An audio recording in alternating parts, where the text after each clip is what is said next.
जय श्री गणेश। नमस्कार, मैं आचार्य संजय द्विवेदी। मेरे समस्त प्रबुद्ध दर्शकों का मेरे चैनल पर हार्दिक स्वागत है।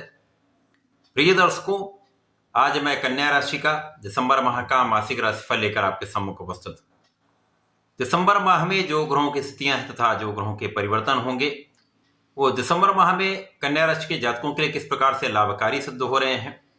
इस माह में आपका स्वास्थ्य कैसा रहेगा, शिक्षा, ज्ञान, संतान का भाव कितना प्रबल रहेगा, इस माह में वैवाहिक पक्ष कितना प्रबल रहने वाला है, कार्यक्षेत्र में कितनी प्रगति होगी, भाग्य का कितना साथ मिलेगा, इस माह में आप कितने धन का लाभ लेने वाले हैं, सुख संपत्ति तथा आपके ऐश्वर्य में कितनी वृद्धि हो सकती है या होने वाली, इसी प्रकार से यदि कहीं पर कोई समस्या तो उसका क्या निराकरण, संपूर्ण विश्लेषण मैं पूर्ण तर्क के साथ करने जा रहा हूं। प्रिय दर्शकों, इस राशिफल को आप अपने लग्न राशि तथा जन्म राशि दोनों के अनुसार देख सकते हैं। कन्या राशि के लिए 1 दिसंबर को जो ग्रहों की स्थितियां वो इस प्रकार होंगी। आपके लग्न में ही केतु का गोचर चल रहा है।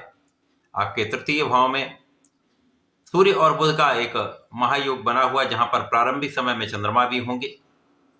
इसके अतिरिक्त आपके चतुर्थ भाव में शुक्राचार्य का गोचर चल रहा होगा।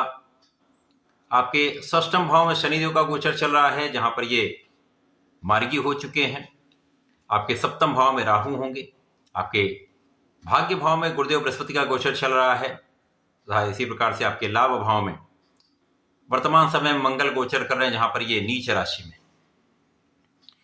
इस माह का पहला परिवर्तन शुक्राचार्य का है, जब 2 दिसंबर को शुक्राचार्य राशि परिवर्तन करके पंचम भाव में प्रवेश करेंगे। पुनः इसी माह में 29 दिसंबर को राशि परिवर्तन करके षष्ठम भाव में प्रवेश कर जाएंगे, जहां पर शनि और शुक्र का एक महायोग बनने वाला है। इस माह में सूर्यदेव राशि परिवर्तन करेंगे। सूर्यदेव तृतीय भाव से चतुर्थ भाव में जाकर अत्यंत प्रबल अवस्था में पहुंचेंगे, जहां पर ये मित्र की राशि में तथा केंद्र के भाव में होकर विशिष्टता प्रदान करने वाले।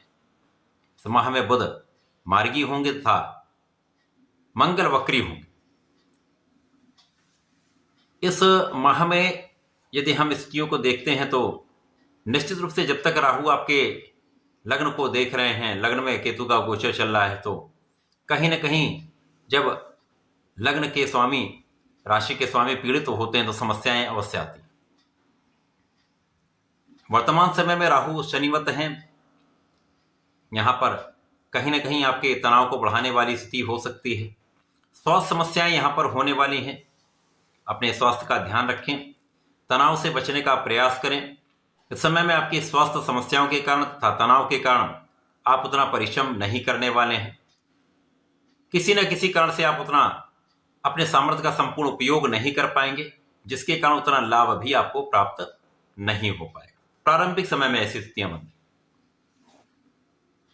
अब यहां पर यदि देखें तो लग्न के स्वामी, जो आपके कर्म क्षेत्र के भी स्वामी बुध, आपके तृतीय भाव में है, पराक्रम के भाव में है, परंतु यहां पर राहु के प्रभाव में है। सूर्य के साथ बुधादित्य योग में है, तो आपका कार्य चलता रहेगा। कार्यक्षेत्र में लोगों का सहयोग प्राप्त होता रहेगा। पिता का पूर्ण सहयोग मिलेगा, भाई बहनों का सहयोग प्राप्त होता था, अच्छे मित्रों का साथ आपको प्राप्त होता है। इसी समय में ही कहीं ना कहीं कोई आपको डिगाने का प्रयत्न करने वाले लोग भी होंगे, आलोचना करने वाले लोग भी होंगे, समस्या बनाने वाले लोग भी यहां पर आपको आपके कार्यक्षेत्र में मिलेंगे, परंतु उनसे डरने की आवश्यकता नहीं। केवल अपने कार्य को निष्ठा के साथ, पूर्ण परिश्रम के साथ आपको करना चाहिए। अब यहां पर जब आपका स्वास्थ्य अच्छा नहीं होता, मन अच्छा नहीं होता, तो उतना अच्छा रिजल्ट भी नहीं आता, परंतु आपको अपने आत्मबल को प्रबल करके पूर्ण मनोयोग से अपने काम में मन लगाना चाहिए।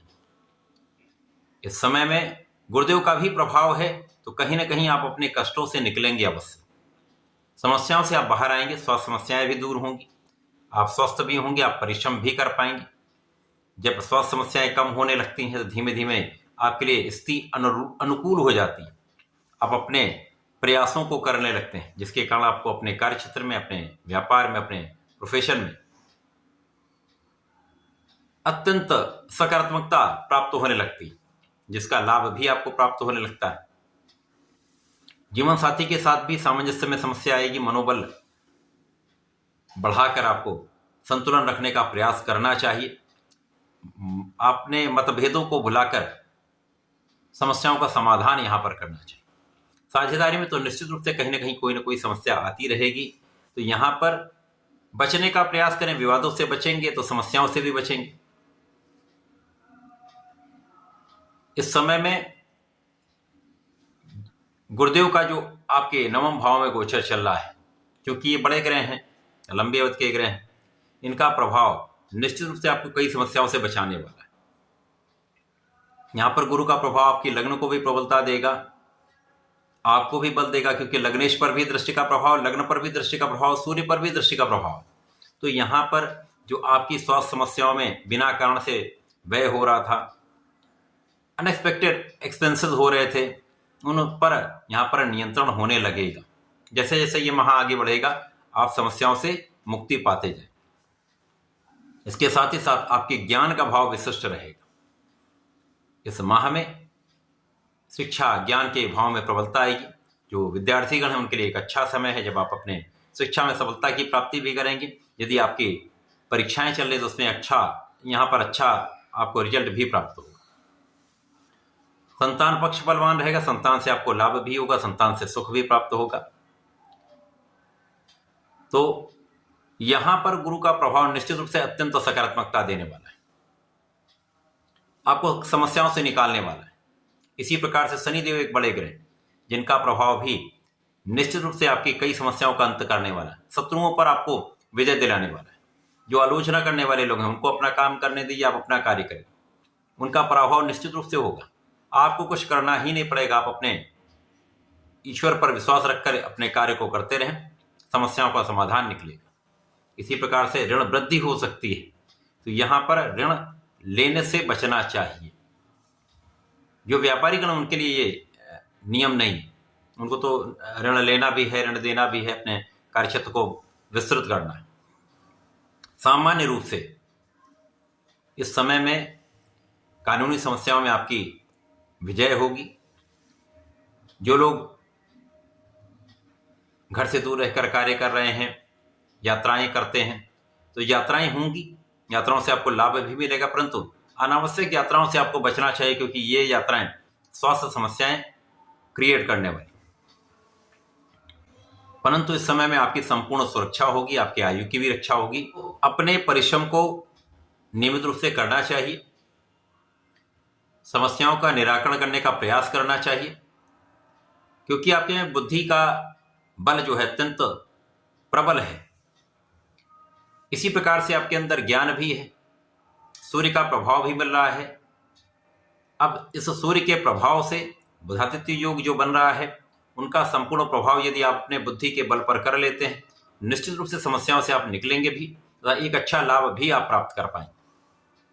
शासन सत्ता से, सरकारी तंत्र से, सरकार से, सरकारी सेवाओं से आपको लाभ अवश्य मिलेगा। यदि कोई सरकारी कार्य कहीं पर बाधित था तो उसका हल अवश्य निकलेगा। शुक्राचार्य का परिवर्तन आपके चतुर्थ भाव से पंचम भाव में हो जाएगा, तो स्थितियां अत्यंत प्रबल हो जाएंगी, क्योंकि यहाँ पर शुक्राचार्य पंचम भाव में पहुंचेंगे। पंचम भाव इनके मित्र की राशि है, यहाँ पर ये गुरुदेव की दृष्टि के प्रभाव में होंगे, जिसके कारण इनका बल अत्यंत प्रबल हो जाएगा। साथ ही साथ पंचम भाव जो ज्ञान का, शिक्षा का, प्रेम का तथा संतान का भाव, ये भाव विशिष्ट हो जाए।